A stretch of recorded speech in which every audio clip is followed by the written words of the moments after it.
Hi everyone, and welcome to another one of our webinars for the year. It's actually the final one we're doing this year, and it's around working with the media. So firstly, before we get into it, I'll just make sure that everyone can hear us. So if you could just press the button that looks like a hand on the GoToWebinar control panel, and we'll see those hands going up at our end. So great, looks like everything is working well, so thank you guys.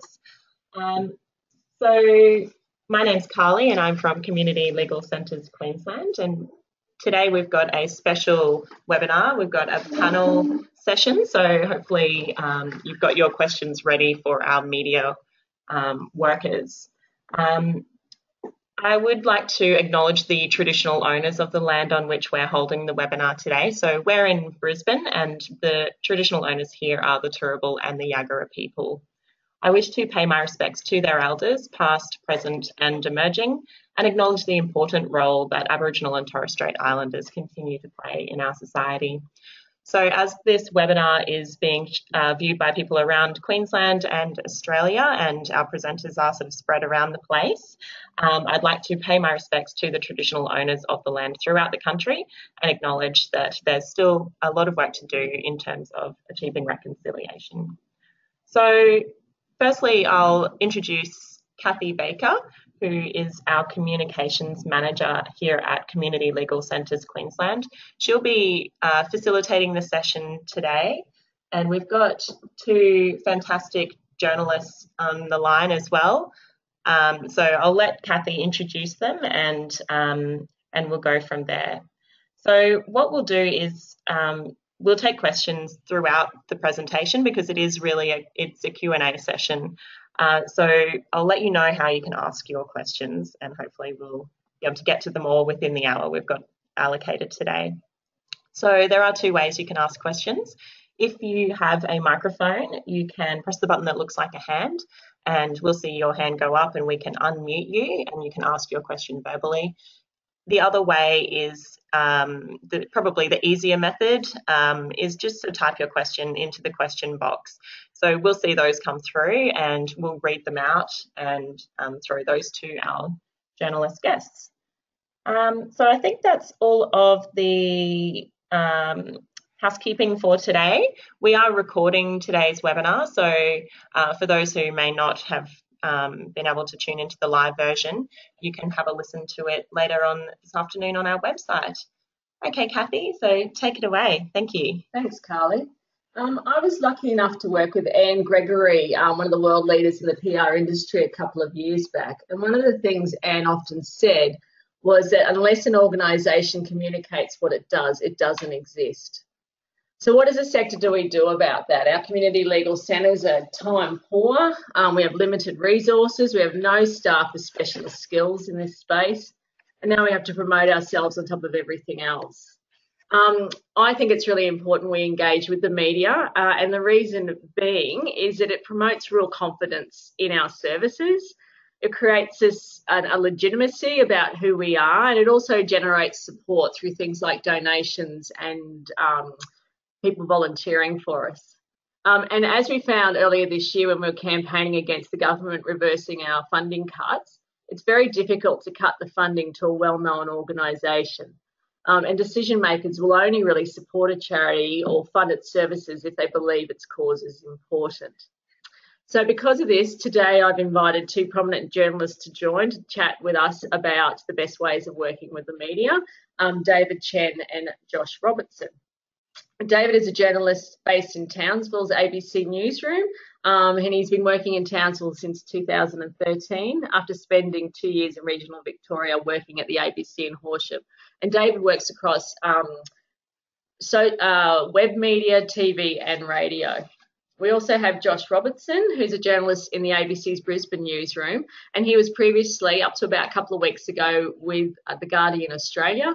He writes about politics, law, environment and the business, and was also senior crime reporter and investigative journalist with the Courier Mail and the Sunday Mail, where we covered organised crime and outlaw motorcycle gangs. So welcome to Josh and David.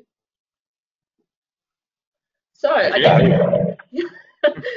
I guess my first question is to David. So, what really gets you excited when you see a story come in? Is it a great spokesperson, a local angle? Like, what do you look at your emails and think, oh, that's the one for today?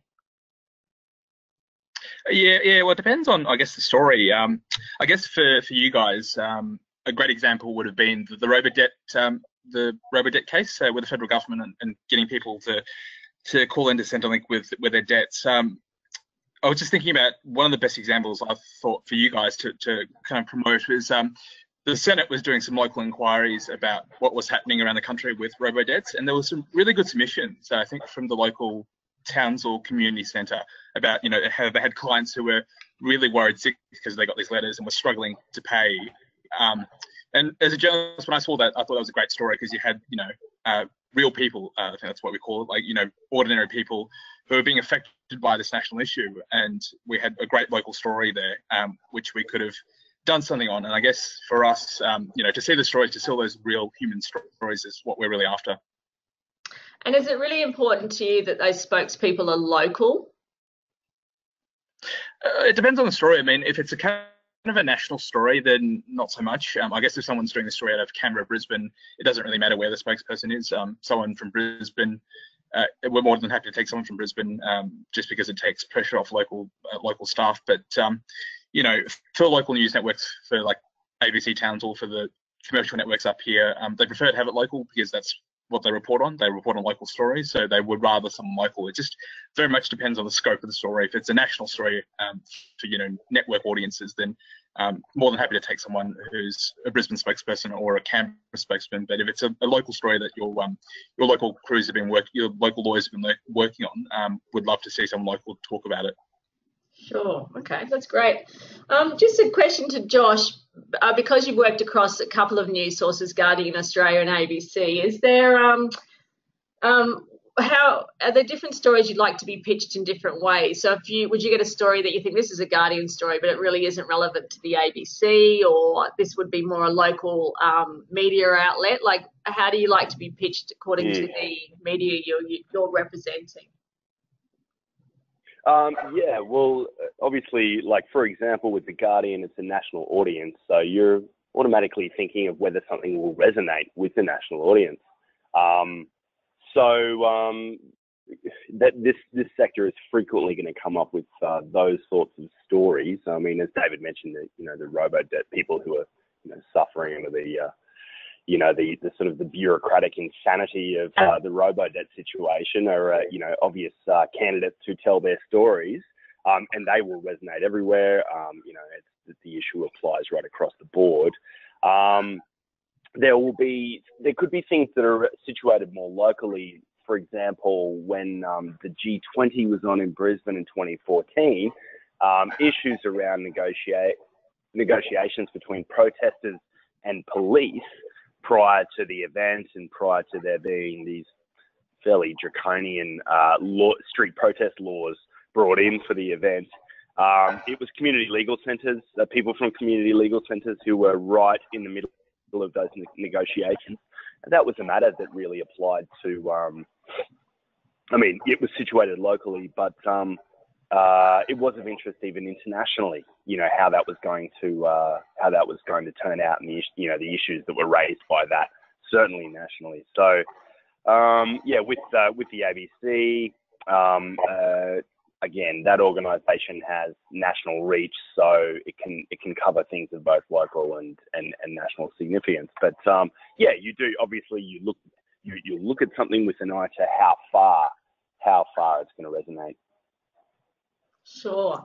And that was a bit of Caxton Legal Centre's work, and it got great coverage. So is there any other great examples, Josh, you've seen of organisations who just really nailing it, that they're getting you great spokespeople, that their content's really great? Like, when they approach you, do they approach you in a different way than what we do as community legal centres?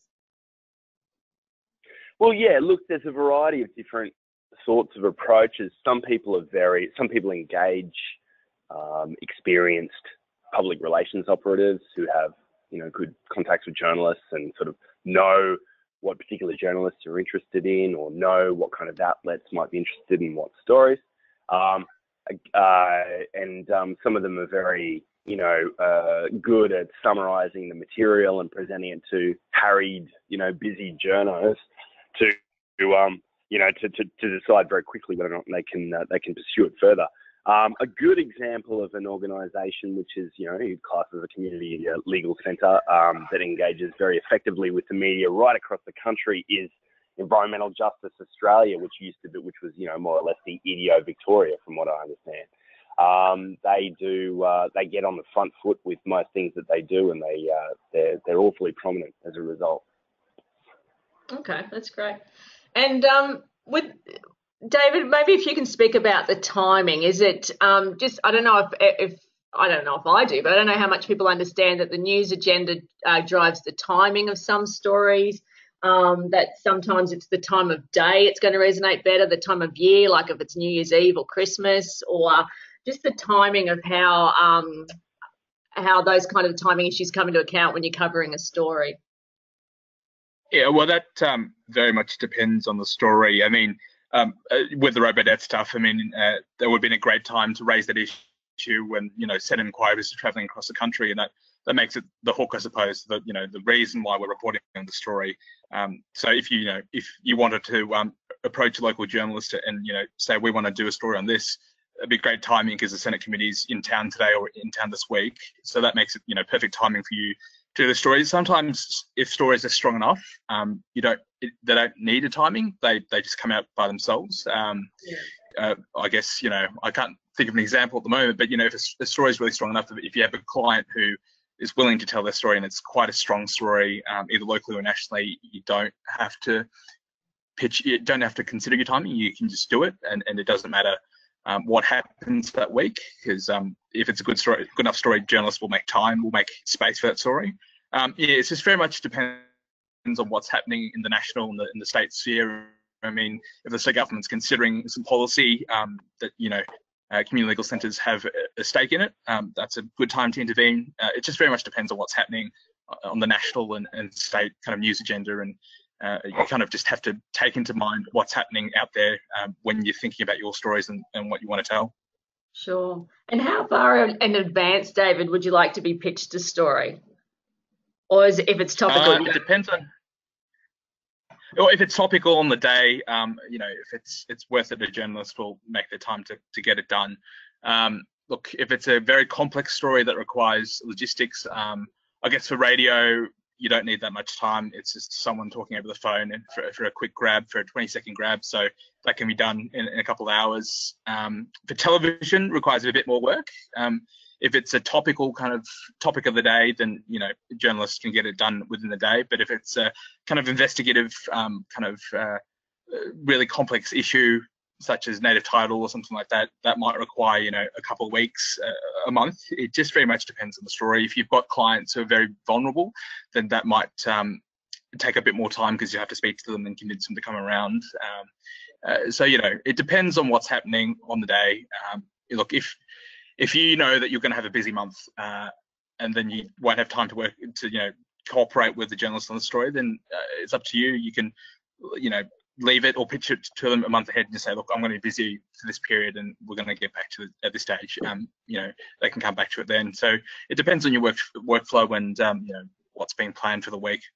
Sure. And I guess that's that relationship that, that you are happy to chat about this stuff. You're happy to negotiate it out, talk about it, see what works for both parties, if it is a good story that you want to follow. Yeah, look, that's definitely right. It's a bit of a relationship between, I guess, you, the source, and journalists. It's always a bit of give and take, depending on what you want to achieve and what the journalist wants to get out of it. So, it's very much a negotiation onto what can happen. And depending on the journalist, they can be pretty accommodating, according to your schedule and what you want to get out of it. Sure. And the questions come in, and I encourage people to put questions in. A nice hairy one for you, Josh. Can I proofread whatever you write before you use it? Well, look, my attitude towards that is that I'm quite happy to be transparent beforehand about what I intend to file. It will be subbed, so it could be changed. But certainly to check for errors. we have to, and we do retain our sort of independence to report and frame on things. But like usually, certainly, if I'm dealing with community, legal services or their clients, I don't have a problem with being transparent beforehand on how I intend to, how to report their story, particularly if it involves sensitive details. But if it comes down to arguing the toss on interpretations of particular things, obviously, if I'm in sort of violent disagreement with them, I will hold the line. So it's not sort of exceeding to all demands, if you will, but certainly quite happy to be corrected on factual things. Sure. That's a nice answer. I thought it might just be no outright. So, I know, David, we were talking... I mean, look, I was going to say, sorry, I know enough to know that, it's very easy for us to make mistakes, given the pace that we work at and the complexity of the material we're often dealing with. So it's usually welcomed as a chance to get everything exactly right. I think, look, most people who do take that opportunity understand that they're not there to, try and pull you as a puppeteer or anything like that. It's just, they're just trying to point out the facts to you. Sure. Okay, that's great. David, you talked a little bit about... I'll just add to that. Go for it. Sorry, Kate, I'll just add to that. I think Josh is just is probably, one of the more generous journalists out there. I think a lot of people would just say, no, you're not going to get to have a look at it before we print. And it's just, a lot of journalists do that, and just be aware that some will be not as generous as Josh and saying, you can have a look over my copy. A lot of them would just say no. So just be prepared for that on some occasions. That's true. That's true.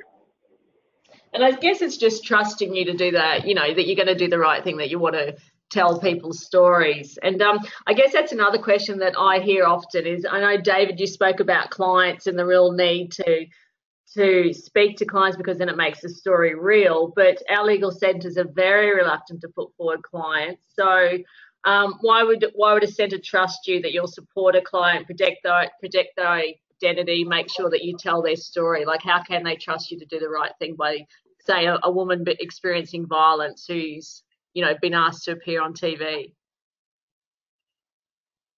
I think it's just a matter of getting to know each other and learning or I guess deciding whether you want to trust the person with the story or not. I think you always, when you have a chat to someone, you get a good sense of whether they'll stay true to their word and stick to what you want them to do. I guess with an example like that, I think journalists are always mindful, especially if there are legal or personal ramifications if we do something. We're mindful about what will happen. I guess with domestic violence, if we do go ahead and publish a victim's identity, then you're at risk of, breaking several laws. So I think journalists will be cautious about that. It's just really a matter of trust. I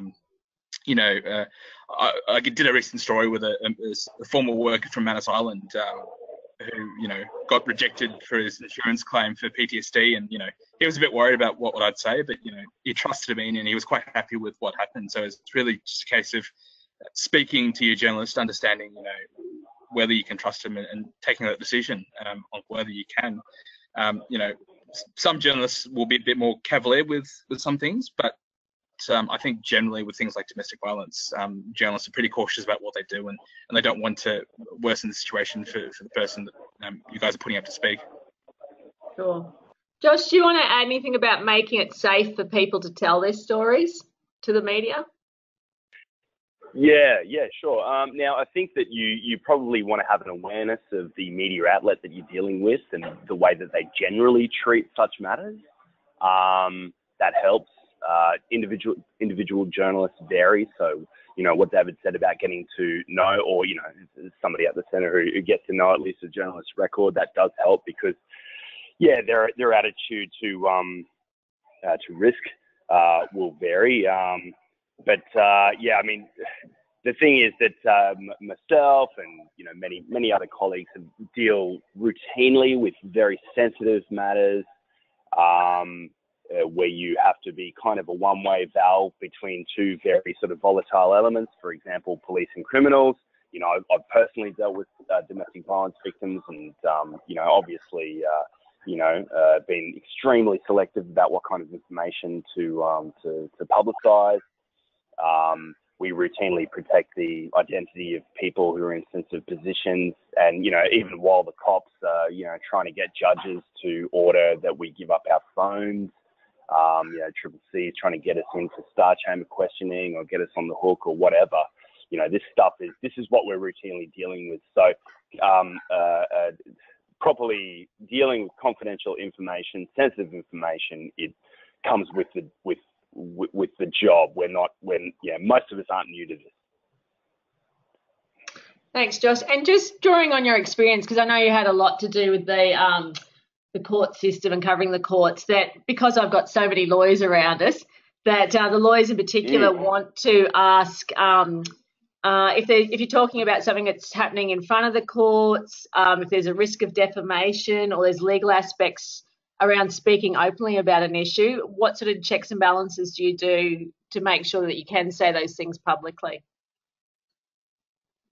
Sure. Well, the main thing is that we have our own in-house lawyers who are specialists in defamation law and media law. So stories are routinely checked. There are lawyers, various downtable editors, and so forth. So that's the main check against defamation, because no media organisation wants to be on the hook for something for publicising something that someone else has said. So that's the main bulwark against that risk. Sure. David, do you have anything that the lawyers like to hear about how you handle stories legally? I guess it depends on the case. If it's currently before the courts and there's a reporter sitting in the court who's recording faithfully what's happening in the court, then the risk of defamation or contempt of court is pretty low, just because you've got a journalist there actually in the court recording what's being said. So a judge won't be able to say, or lawyers won't be able to say, you've said something that hasn't happened in court, because you've actually got someone there. In terms of general comments on cases before the courts, I know a lot of organisations tend to trot out the line that it's before the courts, and so we can't comment. It's usually a favourite line of the government. But if you talk generally sometimes about a case, if it's about domestic violence and a certain offenders before the court, you can get away with it, because you're not commenting on the case, you're commenting on the situation instead. So that's a way, I guess, for us journalists to approach a situation. If there's a particular court case of interest that's happening in court, but we want to take a broader look at it, that way you can comment without specifically referring to a case and getting into trouble with the courts. Sure. Okay, that's good advice. Thank you. Another question that's come in is, how useful are media releases? Are they dead? Sorry, if you want to start on that one. Sorry? Should I have a crack? Yeah, go for it, Josh. Yeah, sure. No, not at all. Media releases are not dead. They're a flag that's put up in our face, and we, they're the first information we often receive about something. Now, what you might consider, though, is that journalists, this is a sort of, unfortunately, it's a rather competitive industry. And we often like to trade in exclusivity. So if you know of an outlet or a journalist that has been repeatedly, continuously working on a particular matter that relates to something that that's of interest to you, I think it is always far better to contact that individual journalist or outlet to discuss something, rather than sending out a general media release. That doesn't, now if you put out a general media release, that doesn't necessarily ruin your currency, but it may lower it because some journalists like to have things to themselves. It sounds petty, but that is the competitive industry that we're working in. Totally. All right, that's good advice. Thank you for that. Now, both of you have both been great supporters during our call to reverse the funding cuts, and you proactively helped us, supported us, told our story. Maybe if David, if you start, How do you think the stories you contributed during that time helped with the outcome of the campaign and the decision by the government to reinstate our funding? Before I address that, Kathy, I wanted to add to Josh's comments just about media releases.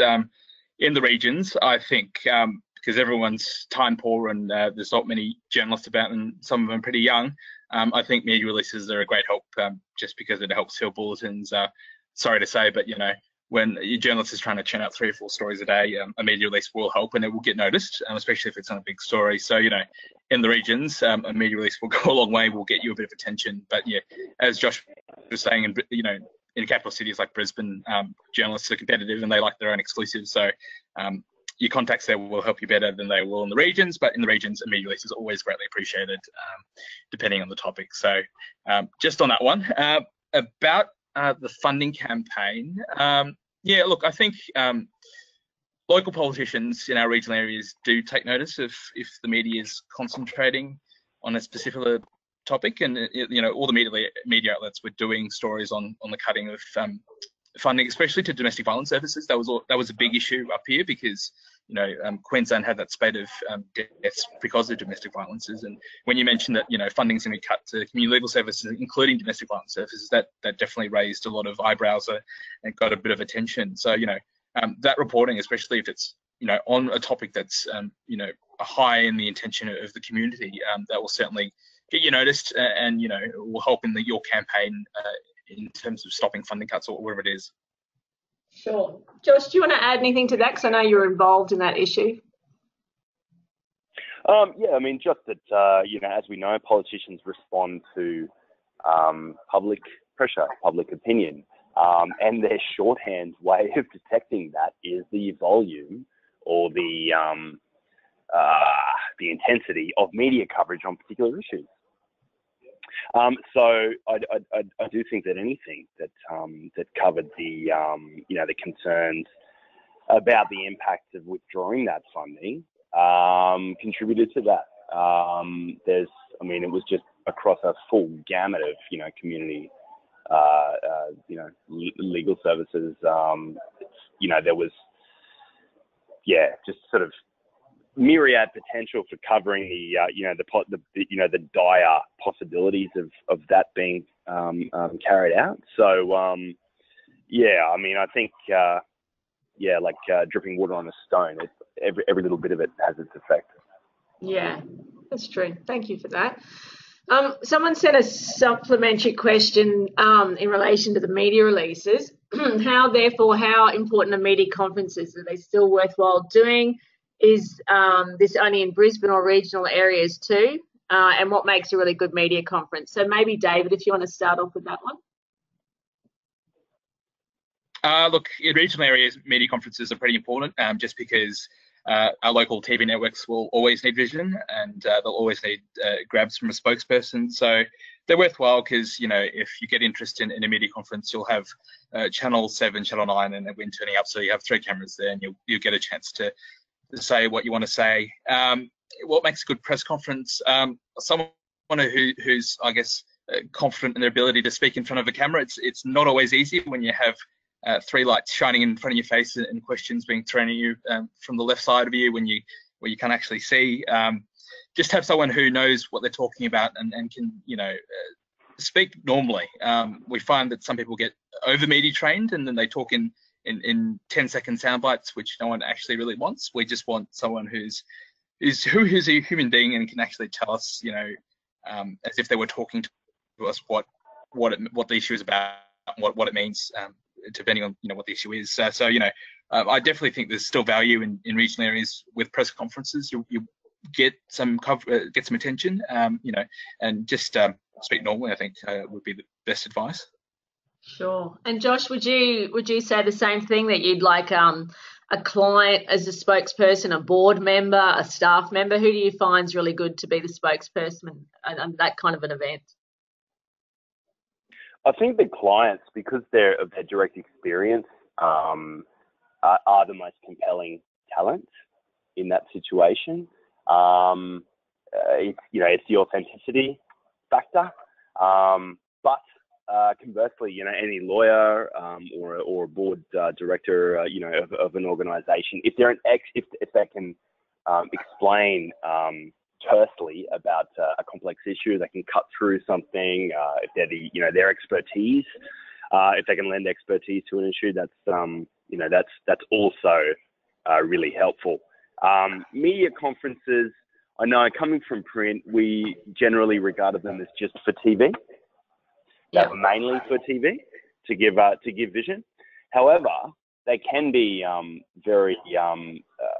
they can be fruitful for print organisations or online text organisations if there's the opportunity to ask questions at length and extract new information. So, I mean, that applies, like, for example, with people who are hard to get access to, like politicians, Anastasia Palaszczuk being a very good example. But it could also imply the situation where you get, you get a genuine dialogue between reporters and, people in the community legal sphere. And it'll show, you'll see very quickly what journalists are interested in. And it's probably a good opportunity to crystallize some of the things that you're saying. You may come to to understand a new perspective on what you're trying to say, just simply by having to explain it to some people in person. Sure. Okay, that's great. Just another follow-up question we've had come through is how important is Twitter in generating interest in stories, and should we be using that as well? So maybe, David, if you could comment about Twitter and how you use it to generate news ideas. Yeah, Twitter. It's a great resource for journalists because we can just put it on TweetDeck and watch the tweets roll through. And if we see something interesting, for me, I've got a couple of tags. So if anyone mentions Townsville, I'll see it. So sometimes it's a good way to catch a journalist's attention by putting it out through Twitter. But it depends on the medium. Twitter's something that I think is mainly political, that people follow for political stories. So if you've got a political story that you want to get out there, Twitter's a good medium. Facebook is also a favorite of ours. If you want to produce a short video about an important topic, you might get some attention there, but it very much depends on who your target audience is. If you want to speak to your clients more, then Facebook's probably a better way to go. And if you want to catch a journalist's attention with Twitter, that's a good way to go, but an email works just as well sometimes.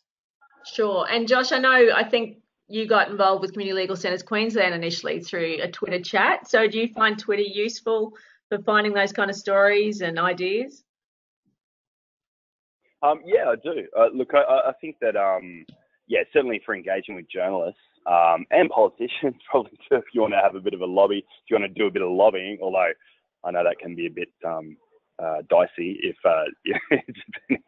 there's a Conservative government in power and they like to use some gag clauses against you or whatever with your funding. But I think that it's pretty clear that Twitter is for basically journalists and public figures. That's the audience on Twitter, and political aficionados, and Facebook is for everyone else. Just thoroughly endorse what David said. If you're trying to reach your clients or the like, or you're trying to reach the community more broadly, definitely Facebook. You wouldn't try fundraising so much on Twitter, perhaps, for that reason. Yeah, Twitter's much narrower universe for sure. Sure. I agree with that, and I know our own office has had a lot of engagement as a result of what we put out through Twitter, so I totally agree. Another question that's come in is about any advice about how to avoid quotes being spun in the wrong way, quoted out of context or otherwise reported in a negative light. Oh, that one's a bit hairy. I'll give that one to you, Josh. All the difficult ones are going away. No, that's all right. Difficult because free press, and it's difficult to preempt that. You might be shocked because it all happens after the fact. You've given the interview, you think it's going to be treated. You think that things are going to be presented in context, and then in the bare light of day, your own words. When a single line that you've said looks a bit brutal or something. It's really tough. I think that as David mentioned a little while back, it's good to have a relationship with a journalist. It's good to have a good understanding of the nature of the outlet that you're dealing with. And that's probably, the best thing that you can do to try and head off that kind of stuff. The other thing is too, if you have a grievance, raise it with the journalist. If they ignore you, raise it with the editor, some managers further down the line. By and large, I don't think journalists want to get it wrong, but people will differ in their interpretation of things, or they will differ on their opinion on the weight of particular things. The journalist might emphasize something that you thought was less important. The other thing is that journalists are going to be looking for stories. They're not going to be. You will struggle if you think that if you expect that your key message, you've gone in there with this idea that you've got a key message that you want to get out there. That may not be the one that gets out there. The journalist might see something else. They have a different position. They're more of an observer. You're involved in something if you're an advocate. So there's always going to be a tension there. It's tricky. It's really difficult. I think that you just need to engage, and you need to explain very clearly and in compelling terms precisely what it is you want to say. If you leave things ambiguous, then that it's more likely that things are going to go the way you don't want them to, I suppose. Sure, it's good advice, Josh. David, maybe if you could elaborate on that, on why would you choose to ring a community legal centre? Why would we be a good spokesperson, and why you're attracted to coming to us for comment on particular stories? Well, that mainly is because you guys are the experts. You're the ones on the ground dealing with the issues, so you know most about an issue. So we'd come to you and ask for comment. Again, Robodebt comes up again. You guys were dealing with the clients that were coming to you with problems, so we'd be asking you because you're the ones who've had the experience dealing with it. I guess that's the main reason why we come to community legal services, because they're on the front line and they're dealing with what's occurring out in the community, and you've got a line to the ground and to the people that are affected. I guess the other reason is if you have us advocating for something, and it's quite a strong angle to deal with a national issue, appropriate person to speak to about it. That's the other reason we come to you. But mainly it's because you're the experts and you're the ones dealing with what's going on. Is the reason why a journalist would give you guys a call. Oh, that sounds good. And Josh, I know in this sector we love a good national day of action or a special week like Poverty Week, Homeless Week, or anything like that. Do those kind of weeks or special days resonate with you? No, not really, to be honest. Personally, as a journalist, I tend to ignore those things because they seem a bit contrived. However, there might be an anniversary of something, and that might take on its own meaning. But look, if there is something like a national day of action on something, again, it's those personal stories or those human stories that bring some kind of meaning to these campaigns or these days. Somebody in a dilemma, or somebody who's had some kind of extraordinary experience, or has been subject to injustice, or has won justice. They're the things that people care about. Otherwise, it's just all a bit too contrived, isn't it? Would you agree, David? Do you hang for the National Day of blah blah or not? Yeah, no, we don't really go for that stuff, unfortunately. I know it's quite important to the non-profit sector that you do something on a week, but journalists usually don't pay attention to that stuff. Having said that, though, if you do something around it, I think the Salvos is a good example of kind of what groups can do during these kind of weeks. They'll release a report, saying new reports found. I think there might have been one recently about young people and unemployment. I think it was, I can't remember what kind of week it was. That's how little attention we pay to it. But the Salvo is one of the groups released a report, saying, youth unemployment is really high. and you'll pay attention to that, but not to the fact that it's this week or whatever week. So for you guys, that's a way of getting around it, getting attention to a particular cause. If you have a report or something new with some new statistics that would be interesting, we'll pay more attention to that than rather than the fact that it's a National Week of Action or whatever it is. Sure. Okay, that's good. Might have headed off a whole lot of work there. That's good to know. Another question's come in. I'll give this one to Josh. Any suggestions on turning around reporting on an issue that has been for a long period of time being reported in a certain way? So, for example, migrant sex workers are reported as being as sex slaves. Like, how can you change that public perception on what people have already decided, and that we're trying to, as community groups, change that dialogue a little bit? So what would be your advice on that, Josh? Tackle it head on. Get up and say, this is wrong, and then give some personal case studies. Offer some case studies to the journalists who, for example, a migrant sex worker, to say, if they to explain their story. The best proof that something is not as it's been presented. It's interesting, the topic of sex work. It was a bromide in the sort of the police crime reporting world that like bikies were like controlling the illegal the unlicensed prostitution trade in Queensland. And it didn't take me very long when I looked into the matter to find that no, in fact, it was some sex workers themselves who had just taken it upon themselves to be a little bit more entrepreneurial and collect 40 or so mobile phones and run their own network of outcall sex work, which is unlicensed. But there's those kinds of myths. It can be that bikies are controlling the unlicensed sex industry. That's they're persistent, they're prevalent. You'll get people in authority repeating them without evidence. So as a journalist, I'm always very interested in when people do come up with do come to me with information that challenges the dominant understanding on something. And I think the living examples are the best argument against it. Sure, that's good advice. Josh, David, do you have anything to add about that changing public perception on a particular issue?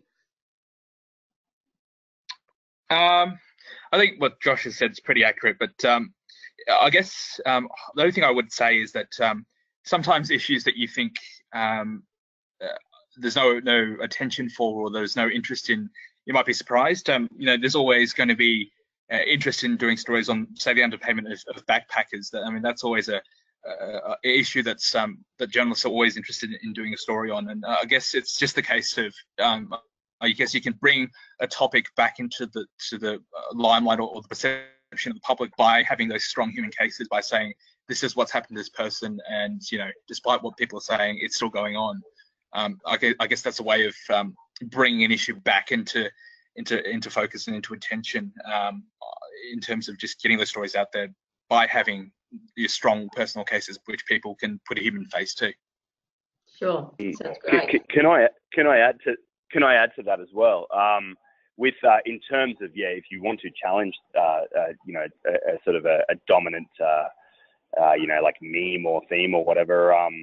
A good example recently was when, and this has been, they've done this for over time, but people who are trying to argue against drug prohibition, which is, I would personally argue is one of the great international policy failures of our time.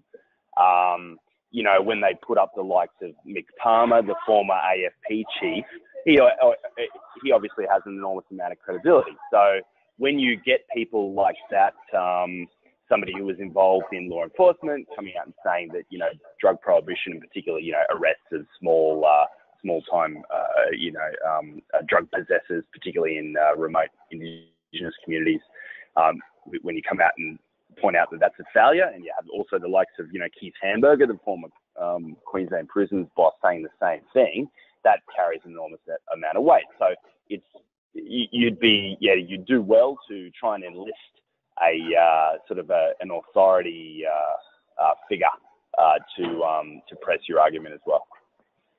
For sure. And you mentioned reports and authority figures. Is there other things that just makes your day so much easier? So should every time we speak to you have, like, for example, the contact details of a spokesperson and that they're available to speak within a certain period of time? Like, is there some really good stuff that just makes it easy for you to run with the story, Josh? Yeah, absolutely. We're bloody, the news agenda is a little bit like the weather. There's all sorts of things going on. It's really unpredictable. There's lots that's sort of beyond our control. We're whimsical to deal with. We're sort of, demanding in that it's like, oh, can you get us access to this person like now, today? It's always, quick turnarounds and whatever. So yeah, things like contact details, things like clearing with, for example, a potential client who might speak to the media, clearing in advance, their possible hours of contact, the best ways to talk to them or get to them, all that stuff, all that preparatory work really will make things a lot easier for everybody and make it smoother. Okay. And David, would you say that? Like, I know that in the PR industry, we've always said the minute a journalist rings, we say we'll get back to you. And then we will vaguely at some time. Like, what's your timings on getting that information? How urgent is it? Like, when you ring and you want it now, is it now, or have you got a couple of hours? Could you just comment on that? Journalists always want information now. It's just the way media works these days. So, if you do get a call from a journalist saying we want it now, they do mean now. They might give you leeway, maybe half an hour to an hour, but it's not very long. I totally endorse what Josh is saying. If the more you've got organised for a journalist, the more I guess the happier the journalist will be, and the more likely they'll take up the story. If you have talent who's already organised, ready to go, they'll just go there, knock it out, and it's going to be an easy day for everyone, I suppose. It means more work for you guys, unfortunately, but it does increase the chances of getting your story up because everything's sorted, everything's done. You're not waiting around 2 hours for someone to turn up. It just means it's done and dusted, and a journalist can concentrate on actually writing the story as opposed to actually waiting around for your talent to turn up.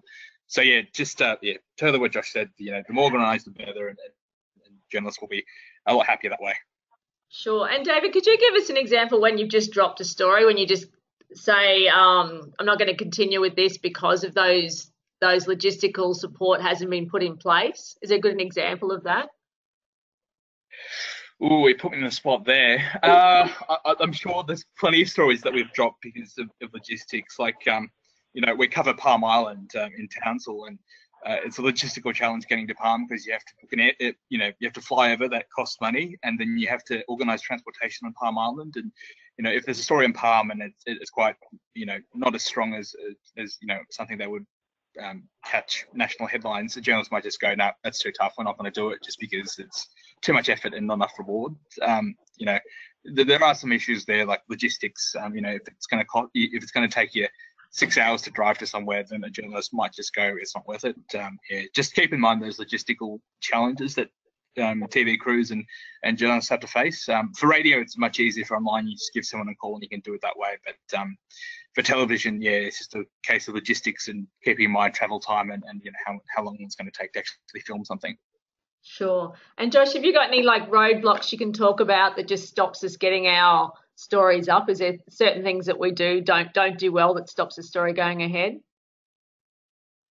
Unfortunately, it's that sensitive issue about whether or not you can get a client to speak about something. That's often the deal breaker, I think, because you could get a lawyer saying, this is an issue. We're having women, like, for example, if you talk about the DARS of quick available shelter services for women who are, fleeing a violent partner, that sort of thing. I'm not saying that you couldn't just do a story based on, a lawyer making an observation. You certainly can, but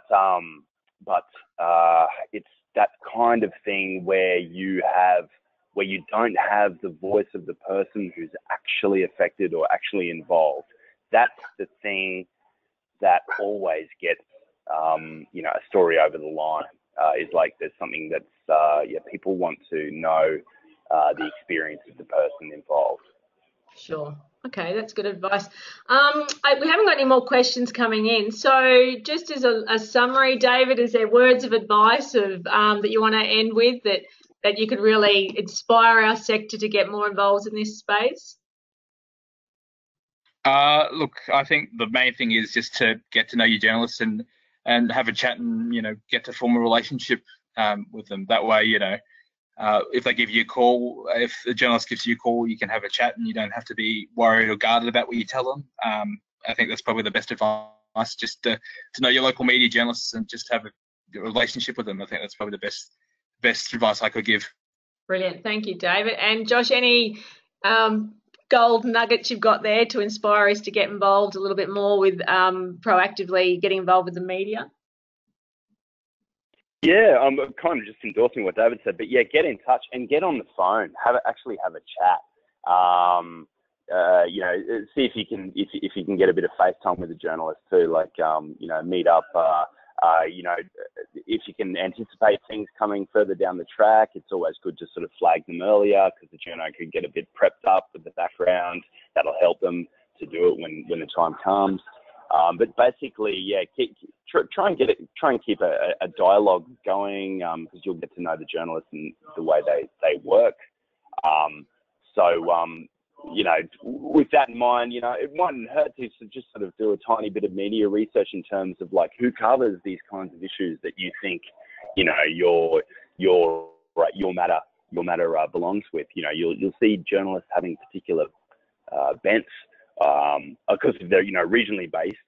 You know, that's kind of that's a lot easier to work out. But yeah, you kind of want to pick your targets among the journalists, because that's just going to save you a lot of that's going to save you knocking on closed doors. Sure, that's great. Thank you so much, guys. I know you're very busy. I've found this a really interesting conversation, and I hope the other people listening in have too. So thanks again, really appreciate it. Always a pleasure. No worries.